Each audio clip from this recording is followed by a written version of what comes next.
Alhamdulillah segala pujian bagi Allah Subhanahu Wa Taala dapat kita berkumpul sama-sama kat sini. Jadi hari ini kita akan mengadakan satu program, iaitu forum yang bertajuk Sunnah Penyuluh Kehidupan. Jadi tanpa membuang masa, marilah kita memperkenalkan diri masing-masing. Assalamualaikum warahmatullahi wabarakatuh. Saya selaku panel pertama, saya Nur Fauja binti Kabaraniza selaku panel pertama. Okay. Assalamualaikum warahmatullahi wabarakatuh. Saya Puteri Nur Aisyah Najihah binti Muhammad Nami selaku panel kedua. Assalamualaikum warahmatullahi wabarakatuh. Saya Musyirah Nafisah binti Mustafa selaku panel ketiga.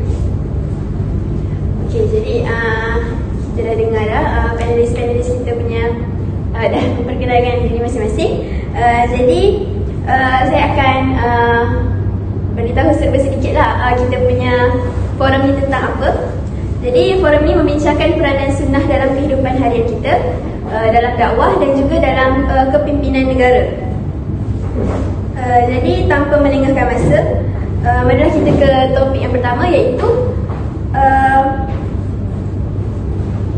sunnah dalam kehidupan seharian. Jadi kita tanya sedikit apa pendapat panelis pertama kita. Terima kasih saudari moderator. Izinkan saya menguraikan elemen pertama kita pada hari ini, iaitu bagaimana mengaplikasikan sunnah Rasulullah dalam kehidupan seharian. Dalam konteks ini, sunnah Rasulullah merujuk kepada segala perbuatan, perkataan dan pengakuan Nabi Muhammad SAW. Sunnah Rasulullah penting kerana ia merupakan panduan kehidupan yang lengkap dan mencakupi segala aspek kehidupan. Dengan menjadikan sunnah sebagai amalan, maka dapat membantu kita untuk mendekatkan diri dengan Allah dan menjalani kehidupan dalam redha Allah SWT. Okay, jadi bagaimana kita nak aplikasikan sunnah Rasulullah dalam kehidupan harian? Okay, sunnah pertama yang perlu kita aplikasikan dalam kehidupan seharian adalah perbuatan Rasulullah ketika baginda makan dan minum. Okay, jadi sebelum makan, baginda Rasulullah SAW mengajar kita untuk mencuci tangan dengan bersih bagi menjaga kebersihan dan kesihatan.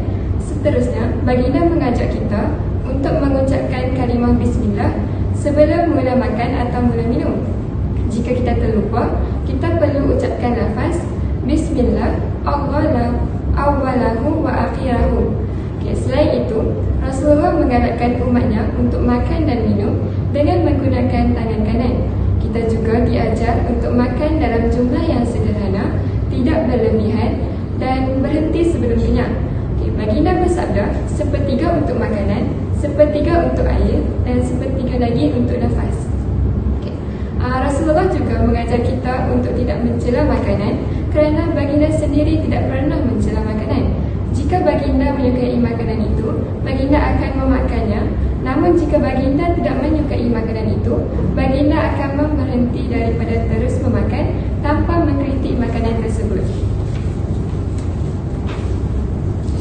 Selain itu, Rasulullah juga menggalakkan umatnya untuk makan bersama kerana ia akan membawa keberkatan. Baginda bersabda, makanlah bersama-sama kerana dalam kebersamaan itu terdapat keberkatan. Dengan mengamalkan adab-adab ini, kita dapat mendekatkan diri dengan sunnah Rasulullah dan memupuk disiplin serta syukur dalam aspek kehidupan, termasuk makan dan minum. Sunnah kedua yang boleh kita aplikasikan dalam kehidupan adalah sunnah memakai pakaian, di mana Rasulullah mengajar kita untuk memulakan setiap perkara yang baik, termasuk berpakaian dengan anggota sebelah kanan. Baginda bersabda, apabila kamu memakai pakaian yang berwuduk, perlulah mulakan dengan sebelah kanan. Hadis riwayat Bukhari dan Muslim. Seterusnya, Rasulullah SAW sangat menjaga auratnya dan menggalakkan umat Islam untuk menutup aurat dengan sempurna dan bersesuaian dengan syariat Islam. Bagi lelaki, aurat dari pusat hingga lutut, manakala bagi wanita diwajibkan menutup seluruh tubuh kecuali muka dan tapak tangan di hadapan lelaki bukan mahram. Selanjutnya, Rasulullah SAW melarang lelaki menyerupai wanita dalam berpakaian dan begitu juga sebaliknya. Baginda bersabda, Allah melaknat lelaki yang menyerupai wanita dan wanita yang menyerupai lelaki. Hadis riwayat Abu Dawud. Rasulullah juga mengajar kita untuk bersederhana dalam berpakaian kerana Rasulullah sendiri sangat suka berpakaian sederhana dan tidak berlebihan. Meskipun baginda memiliki pakaian yang bagus dan cantik, namun baginda tidak suka bermegah-megah. Hal ini mengajarkan kita untuk tidak berlebihan dalam berpakaian dan lebih mementingkan kesederhanaan. Dengan menerapkan sunat-sunat tersebut dalam berpakaian, kita tidak hanya menjaga penampilan tetapi juga mengikuti teladan Rasulullah dalam kehidupan seharian. Itu sahaja dari saya. Baik, terima kasih kepada Ifah. Satu perkongsian yang sangat menarik dan sangat memberi impak kepada kita semua. Jadi seterusnya, apakah pendapat saudari panel kedua? Saya panel kedua, saya ingin menjelaskan sunat-sunat Rasulullah yang kita boleh amalkan dalam kehidupan seharian. Sunnah yang pertama ialah mencontohi akhlak mulia Rasulullah. Rasulullah memang terkenal sebagai seorang yang mempunyai akhlak mulia. Bahkan kafir Quraisy juga mengakui bahawa Nabi Muhammad merupakan Al-Amin yang bermaksud yang dipercayai.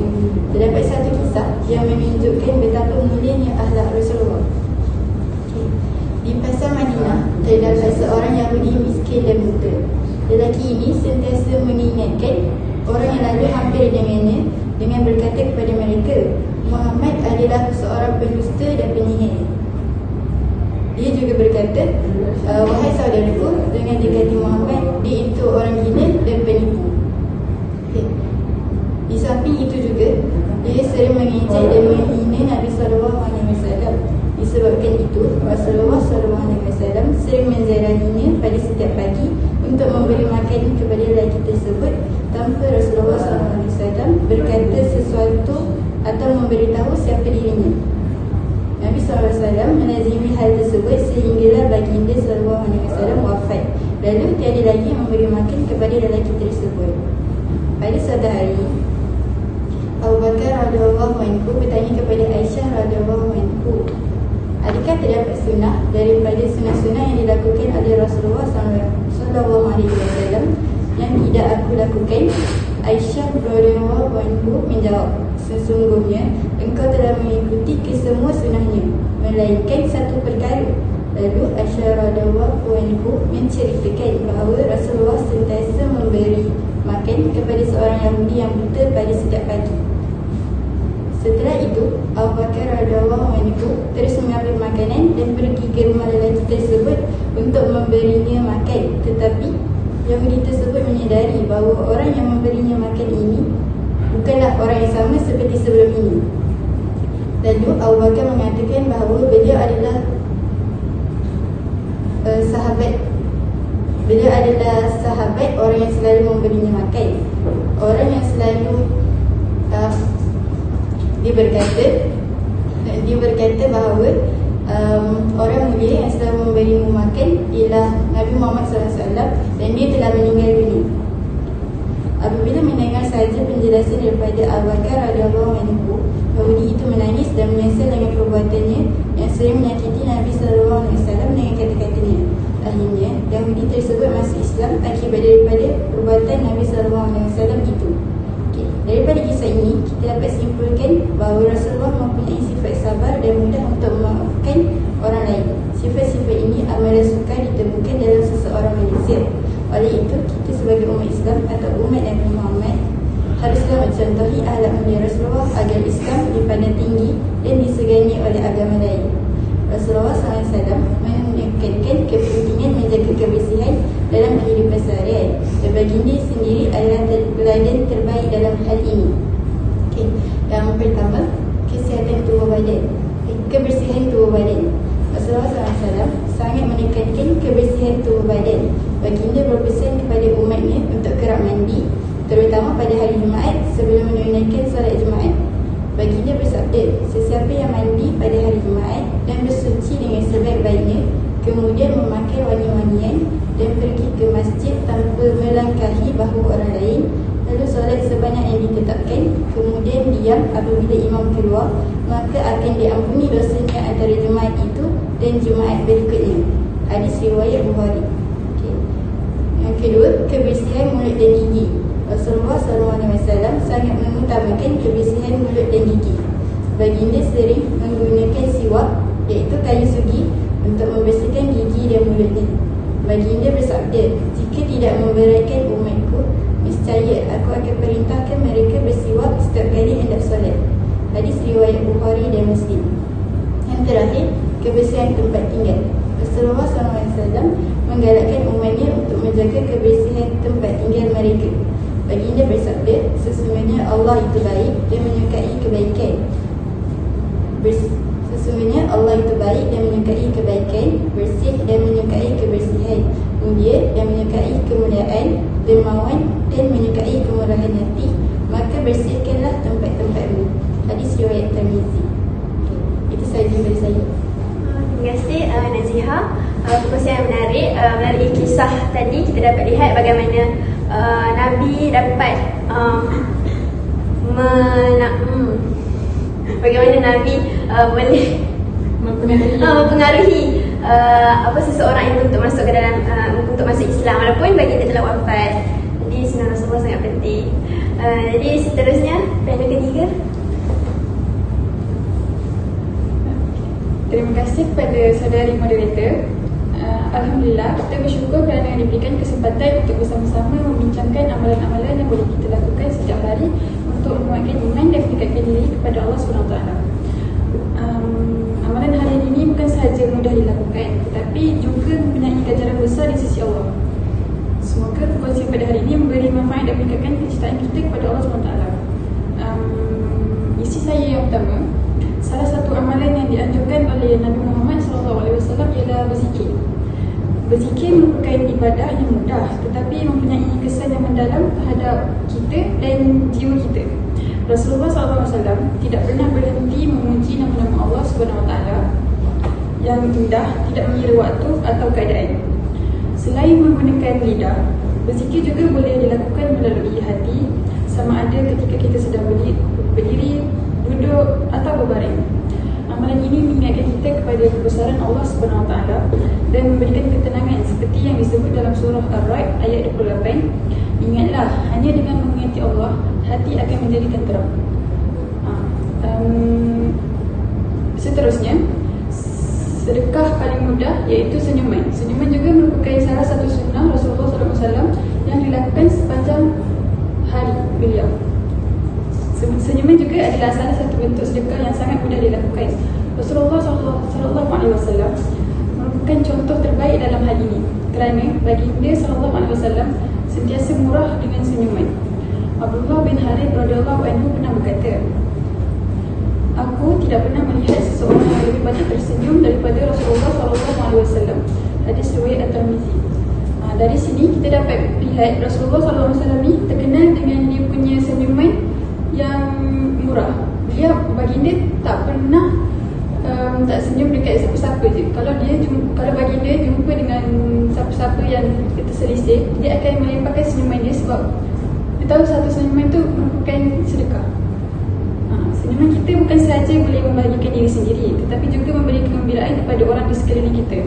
Okey, contohlah kalau kita jalan-jalan, lepas tu kita tak kenal pun dengan orang tu. So, bila kita senyum dekat orang tu akan macam fikir kita ni orang yang baik sebab kita berikan senyuman kita. So kalau kita tak senyum, orang akan anggap kita ni sombong, riak, angkuh semua macam tu. Okay, ia mungkin nampak kecil tapi kesannya sangat besar dari sudut hubungan semua manusia dan pahala di sisi Allah. Selain orang pandang kita macam tu kan, kita juga dapat pahala sebab benda tu sedekah. Allah SWT akan bagi kita pahala free macam tu je dengan senyuman. Okay, dalam kehidupan kita yang sibuk macam mana pun, amalan-amalan berzikir, senyum tu adalah sangat mudah dilakukan dan tak perlu masa yang panjang pun. Bila-bila pun kita boleh buat. Kita tengah baring ke, kita tengah berlari ke, sukan ke, kita boleh buat je. Walaupun ianya hanya dalam hati, tak perlu nak lafaz pun. Walaupun kelihatan kecil, setiap amalan ini besar pahalanya di sisi Allah SWT. Oleh itu, marilah kita amalkan setiap hari dan niatkan untuk meraih redha Allah SWT. Tapi kalau kita nak buat tu, kita kenalah ikhlas. Kalau kita cuma nak macam mendapat pujian daripada orang, tak dapatlah pahala tu. Allah akan tengok kalau kita ikhlas untuk buat sesuatu tu. Okeylah, itu sahaja daripada saya. Terima kasih. Panel ketiga, jadi kita dapat peranan sunnah dalam kehidupan sehari ni banyaklah mempengaruhi kehidupan kita. Jadi tanpa melengahkan masa, kita pergi ke topik seterusnya, iaitu peranan sunnah dalam dakwah. Jadi kita tahu sunnah ni Nabi Muhammad, seperti yang kita tahu, Rasulullah SAW adalah contoh terbaik dalam menyampaikan dakwah dengan penuh hikmah dan kesabaran. Jadi kita nak lihat macam mana sunnah ni boleh mempengaruhi, memberi kesan kepada manusia untuk menyampaikan mesej Islam ni. Jadi kita mempersilakan. Terima kasih kepada saudari moderator. Dalam konteks bagaimana mengaplikasikan sunnah Rasulullah dalam berdakwah ini adalah Rasulullah menggunakan bahasa yang mudah difahami ketika berdakwah. Baginda sentiasa menggunakan bahasa yang mudah difahami oleh semua lapisan masyarakat tanpa menggunakan istilah yang rumit.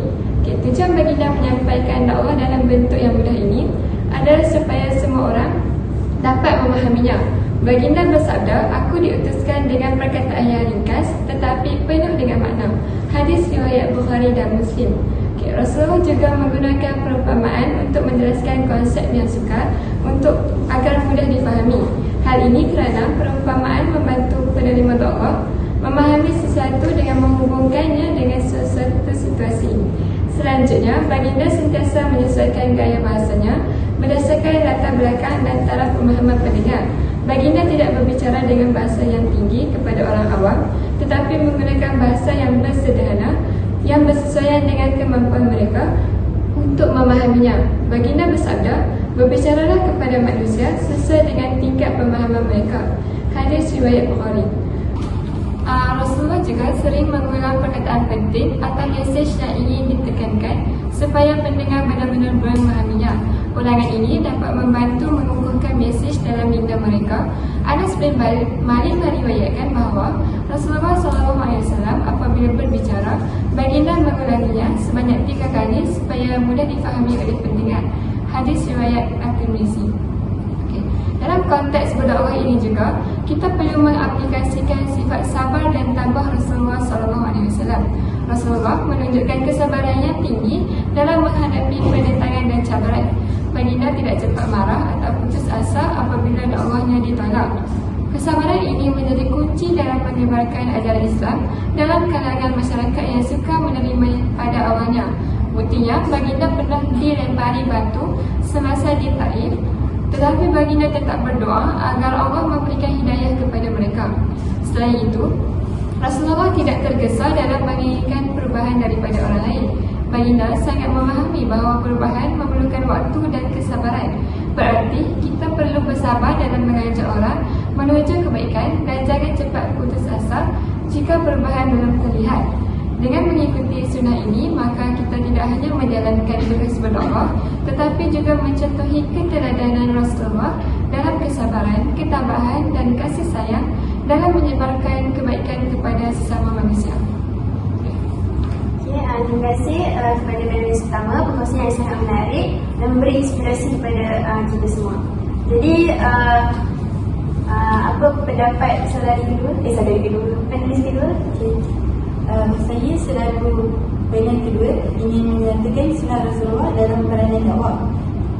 Antara sunnah Rasulullah dalam peranan dakwah ialah menyampaikan ilmu. Seperti yang kita lihat, sewaktu Rasulullah mula menerima wahyu daripada Allah, Rasulullah menjalankan dakwah secara tertutup.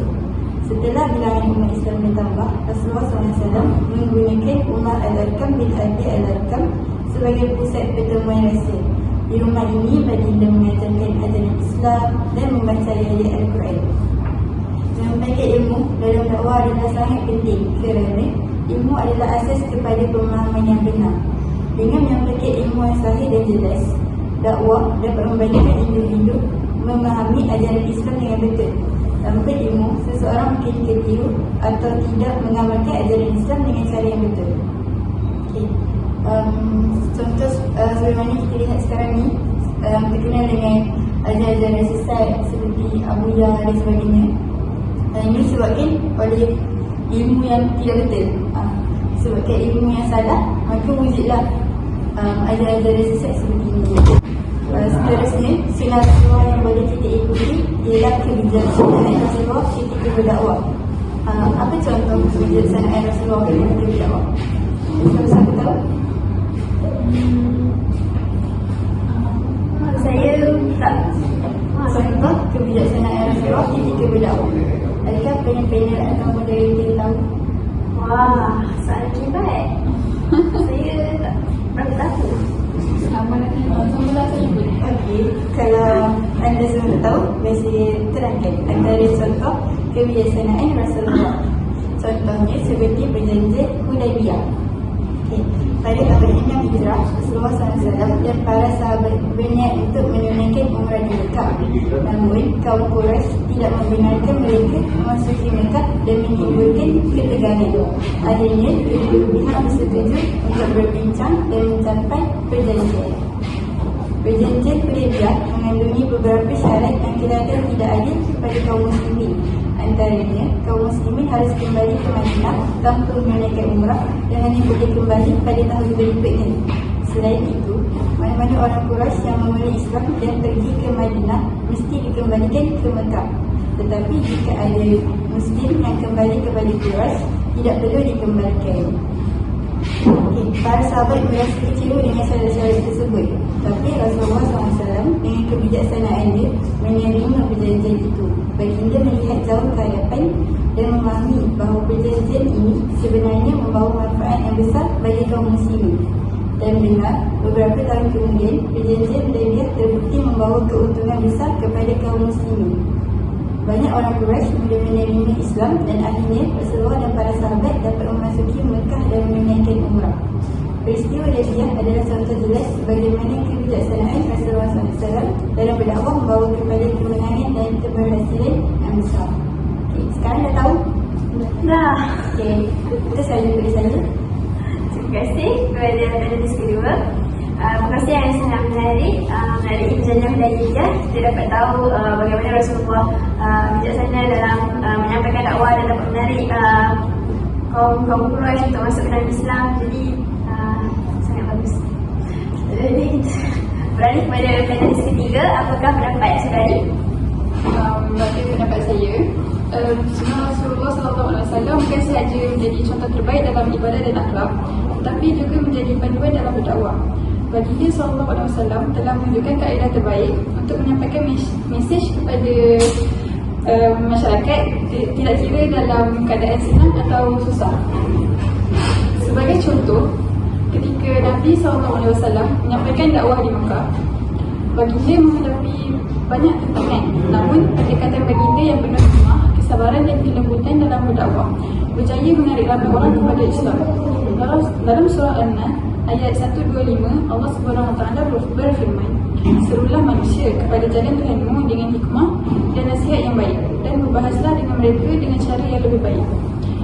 Dari ayat ini, kita belajar bahawa dalam dakwah, sunnah Nabi SAW mengajar kita untuk menggunakan hikmah, kebaikan dan kesabaran dalam menyampaikan mesej Islam.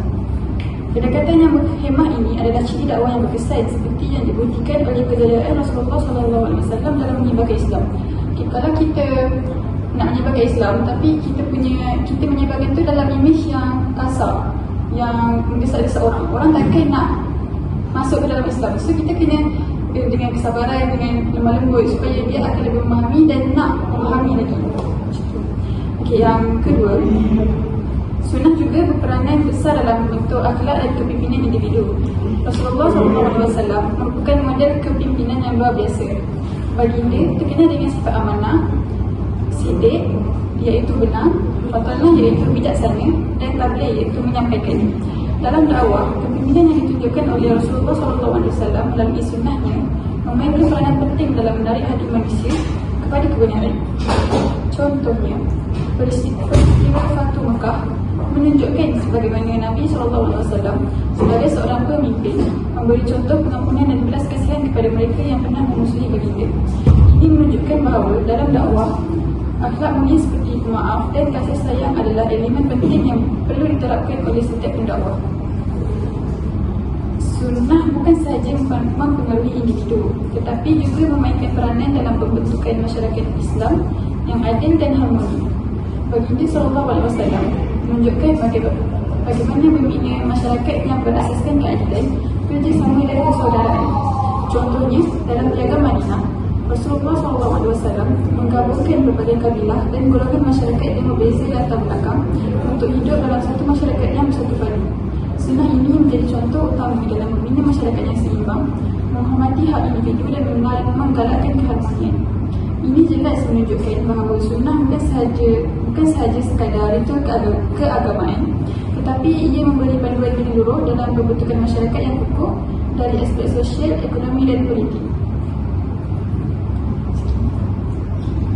Terima kasih panelis ketiga.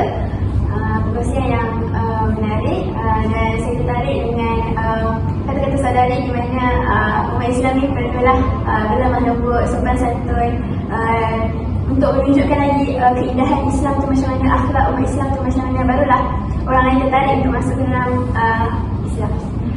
Jadi yang terakhir yang kita akan bincangkan adalah mengenai sunnah Rasulullah dalam kepimpinan. Jadi apakah pendapat panelis kita?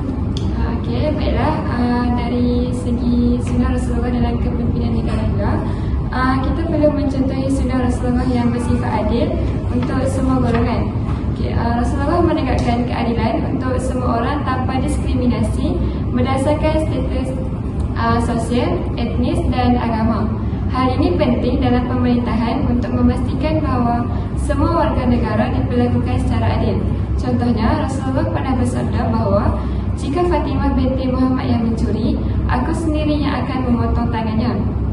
Ini menunjukkan bahawa keadilan ditegakkan untuk semua tanpa pengecualian, bahkan untuk keluarga terdekat sekalipun. Seterusnya, Rasulullah selalu mengutamakan hukum yang adil dan tidak berpihak pada siapapun. Baginda tidak membiarkan kepentingan pribadi atau kelompok mempengaruhi keputusannya. Dalam konteks pemerintahan, para pemimpin harus memastikan hukum ditegakkan dengan adil dan bebas daripada korupsi. Sebagai contohnya, ketika seorang wanita dari suku bangsawan Bahni Mahzum mencuri, beberapa orang cuba untuk membujuk Rasulullah agar tidak menghukum kerana statusnya yang tinggi. Namun Rasulullah tetap menegakkan hukuman yang sama untuk semua tanpa diskriminasi. Sunnah Rasulullah yang kedua yang boleh kita teladani dalam kepimpinan negara adalah dengan bermusyawarah. Hal ini kerana Rasulullah SAW sentiasa bermusyawarah dengan para sahabat sebelum mengambil keputusan, terutamanya dalam urusan yang melibatkan kepentingan umum. Hal ini menunjukkan betapa pentingnya perundingan dalam pengambilan keputusan di fasa pemerintahan. Seorang pemimpin harus melibatkan orang-orang yang mahir dan berpengalaman dalam merumuskan kebijakan yang berdampak luas. Dalam konteks ini, Rasulullah SAW tidak hanya mengundang sahabat yang berpengalaman, tetapi juga para sahabat yang lebih muda untuk memberikan pandangan mereka dalam musyawarah. Ini bermaksud semua golongan tidak kira tua maupun muda akan terlibat dalam pengambilan keputusan. Jadi dengan menerapkan sunnah Rasulullah dalam musyawarah ini, semua pemerintahan dapat menciptakan suasana yang lebih adil dan bijaksana dalam mengambil keputusan. Perkara ini dapat mengutamakan kepercayaan rakyat kepada pemerintah dan memperkuatkan kestabilan serta kemakmuran negara. Terima kasih panelis pertama. Perkongsian yang sangat memberi inspirasi kepada para pemimpin untuk sentiasa berlaku adil dan tidak didiskriminasikan seperti yang panelis pertama cakap tadi. Jadi seperti kita tahu sekarang ni ramai orang yang bercamana, yang tidak berlaku adil akibat menteri jawatan dan sebagainya. Jadi kita teruskan dengan panelis kedua. Apakah pendapat saudari? Pada pendapat saya, sunnah yang boleh kita amalkan dalam kepimpinan negara ialah mengamalkan syariah Islam.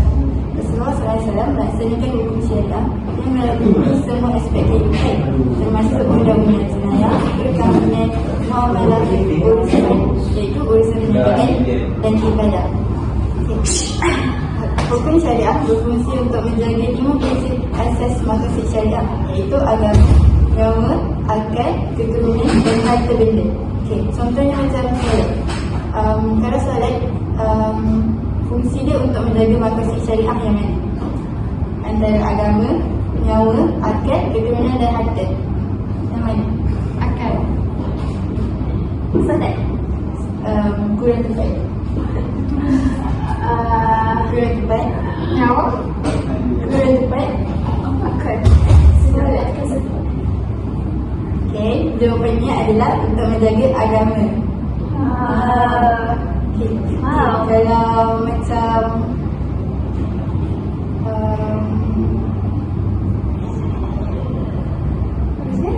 okey, kalau macam perkahwinan, kenapa perkahwinan? Turunan. Betul, untuk keturunan. Bagus. Kalau macam larangan untuk mencuri, untuk menjaga Harta. harta. Macam itulah. Hukum syariah ditetapkan berdasarkan kepada 5 makasih syariah, iaitu agama, nyawa, akal, keturunan dan harta benda. Faham? Okey. Seterusnya, sunnah yang lain ialah kebajikan. Rasulullah SAW adalah seorang pemimpin yang sangat menjaga kebajikan rakyatnya dengan adil dan penuh kasih sayang. Rasulullah SAW memastikan bahawa keperluan asas rakyat seperti makanan, tempat tinggal dan pakaian dipenuhi. Baginda menggalakkan zakat dan sedekah sebagai cara untuk membantu mereka yang kurang berkemampuan. Zakat adalah satu sistem yang adil di mana harta yang berkemampuan digunakan untuk membantu mereka yang miskin dan memerlukan. Baginda sentiasa memberikan perhatian yang khusus kepada golongan yang lemah. Contohnya macam mana? Apa golongan-golongan yang lemah? Betul, bagi miskin, janda, ibu tunggal dan anak yatim.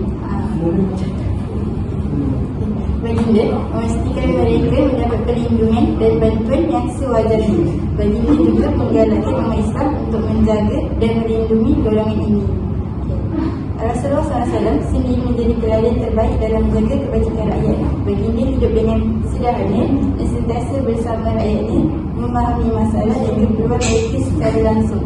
Baginda tidak mementingkan diri sendiri dan sentiasa mengutamakan kepentingan umat. Okey, itu saja daripada saya. Silakan kepada Odin. Terima kasih panelis kedua. Kongsian yang sangat menarik. Baru saya tahu ada 5 makasih syariah dan juga Nabi Muhammad sendiri yang menjaga kebajikan masyarakat, walaupun baginda tak mencukupi kadang-kadang semuanya, tapi baginda akan sentiasa memastikan penduduk-penduduk Madinah, Mekah semua tu mencukupi dan menjagalah kebajikan orang yang memerlukan. Kalau bukan pemimpin, siapa lagi kan?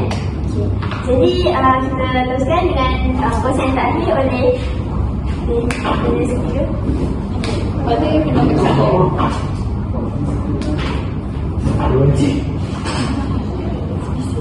Islam menekankan kepentingan ketaatan kepada pemimpin selagi mereka memimpin dengan adil dan berpegang kepada syariat Allah SWT. Dalam sebuah hadis, Rasulullah SAW bersabda, sesiapa yang taat kepadaku, maka dia taat kepada Allah. Dan sesiapa yang menderhakai aku, maka dia menderhakai Allah. Sesiapa yang taat kepada pemimpinnya, maka dia taat kepadaku.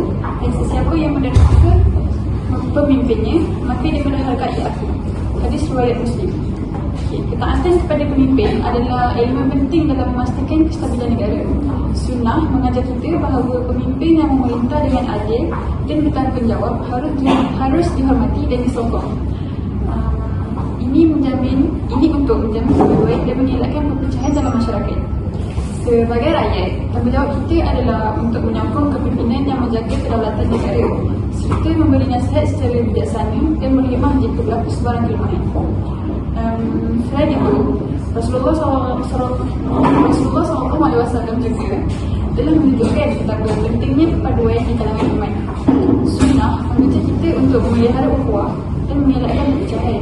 Dalam konteks negara, perpaduan rakyat adalah asas kepada kestabilan.